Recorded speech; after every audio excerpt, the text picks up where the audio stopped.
According to Woj, the Knicks have the assets to both make a trade at the deadline and make a blockbuster trade this summer, so we have to break this down. What's up, guys? Welcome back to Knicks Digest. It's Chris here, and we're going to jump right into the video as we always do. So here's the deal. If you ask Woj, he believes the New York Knicks have the assets to not only make a move during the trade deadline, but also then turn around and over the summer or somewhere in the near or far future, make a trade for a superstar or star player. Here's what Woj had to say. He's very active on Instagram threads.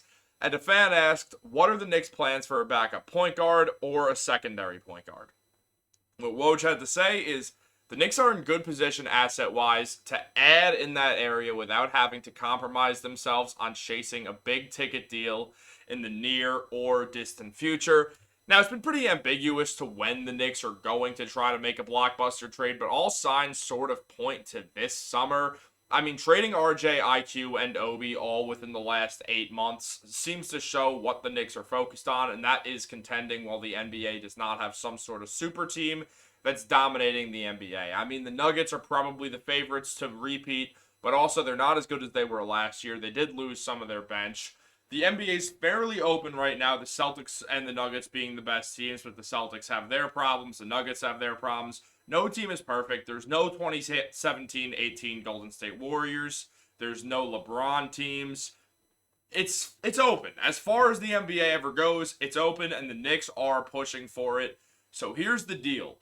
The Knicks want to contend to a degree this season, though they know they're probably not winning the NBA Finals. That would be very unlikely.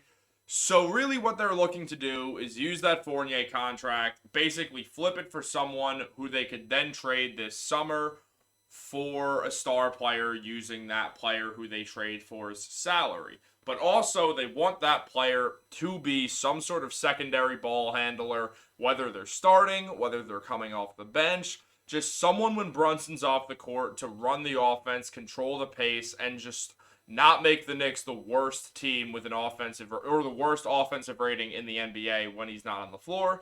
Because when Brunson is off the floor for the New York Knicks, they have the worst offensive rating in the NBA at 104.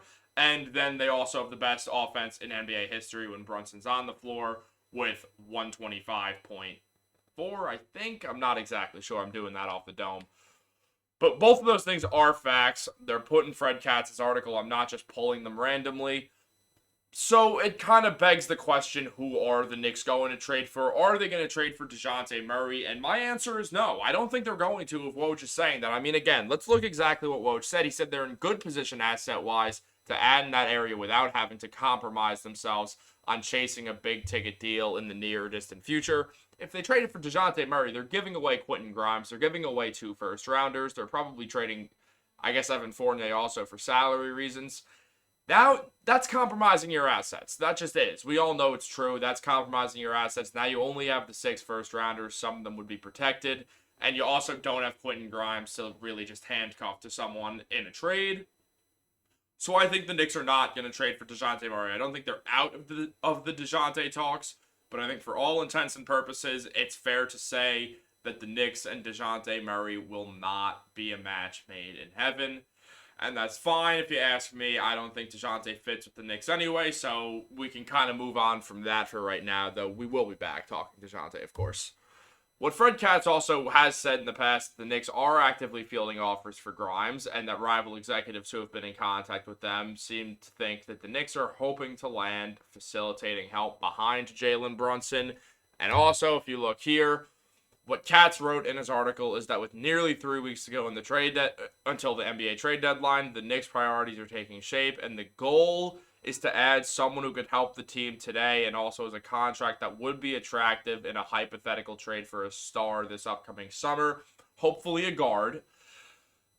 For someone who they would trade for now, who they could then flip for a star this summer. But acquiring a talented player takes giving up something good too, and one name to watch is Grimes, because he's the best young player the Knicks have right now, and the Knicks are actively fielding offers, according to rival executives who have been in contact with the Knicks front office. So that really kind of shows right there what's happening. I really don't think this means anything major at the deadline. I think this means you maybe flip Fournier's contract for Terry Rozier. You maybe flip it for Malcolm Brogdon, and obviously you handcuff a few second rounders to there, or maybe even a highly protected first. It's kind of hard to tell. But both teams could kind of make some addition by subtraction by letting go of those guys, even though both of them are good. Rozier's having one hell of a season, but it's all for nothing. The Hornets are horrific. They're not going anywhere. They can get some salary off the books and sign someone else in the offseason. They would open up some money there if they were to trade Rozier.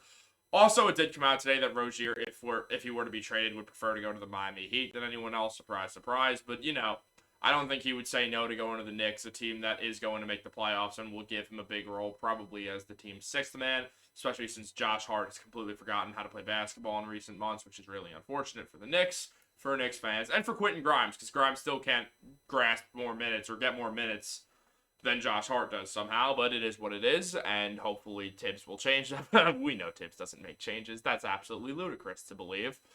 But also, Alan Hahn was talking about the Knicks at the trade deadline, and this is what he had to say. If you want to put money down on who the Knicks get at the deadline, Alec Burks is a name to watch. It just seems inevitable. I'd watch that, which is what he said in his radio show, and he also made it clear that this is not from him knowing any inside information. Now, obviously, that makes things a little interesting, just because when you look at it, Alec Burks has been a Knick in the past. He's not exactly a ball handler primarily. He's more of a shooter and can score in some isolation sets. He's not really there to pass the ball and facilitate the ball. He's there to score. He's averaging 20 points per game in January so far and 25 minutes per game with the Pistons. And it would make sense for the Pistons to trade him. They probably could net a first-rounder in return for Burks. He's just a tremendous role player. Every team that he's ever went to has loved him, and that does include the Knicks.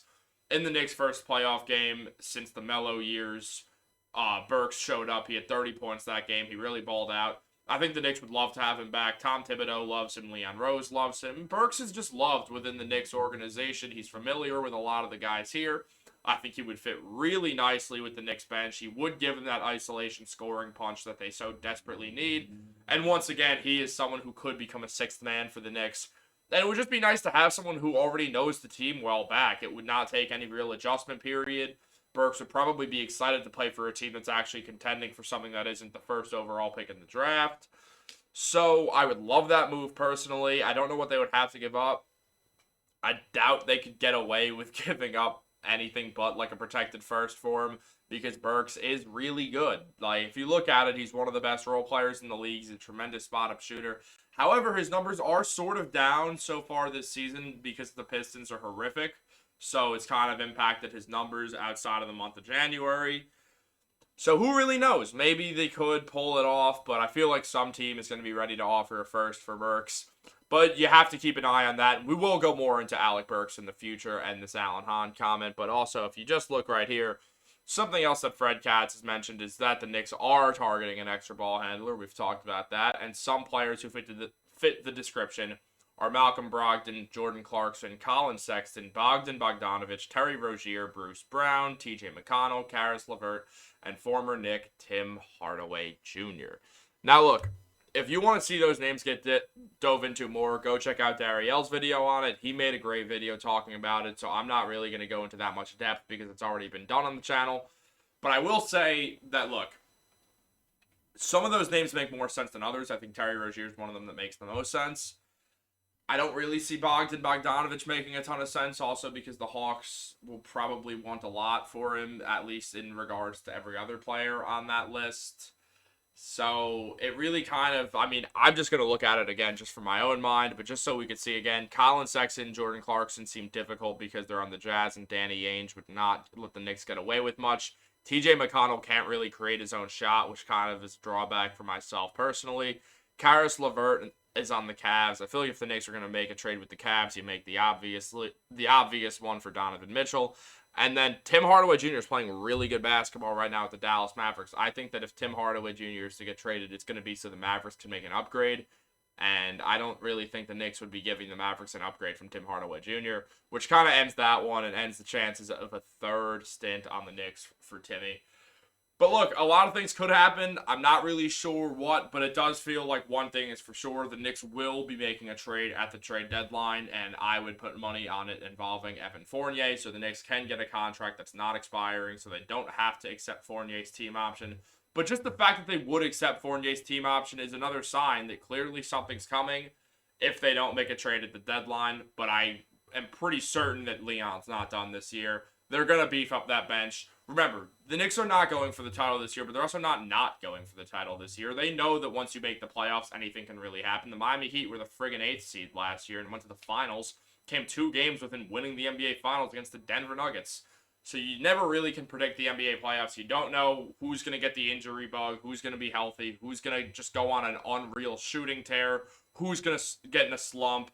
It's all a mystery. The playoffs are an entire season, basically, that's separate from the NBA in its own little way.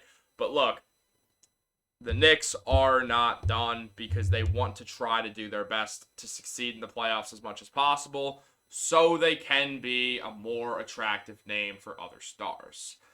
And if you want to make sure you know who those stars are, subscribe to the channel. These 14.6% of people are viewers. They're not missing any videos, you 85%ers. You might be missing something that we got on Knicks Digest, and you don't want to do that. So, like and subscribe. Hit that notification bell so you know when our videos come on. We're dropping videos like crazy. We're back on that grind. We're staying on that grind all 2024. And if we go a day without a video, well then, let me know in the comments and just shame me. Just shame me. Or Darielle. But shame both of us. Because y'all don't deserve that. Have a great day. Sorry for the long outro. If you're still here, go Knicks.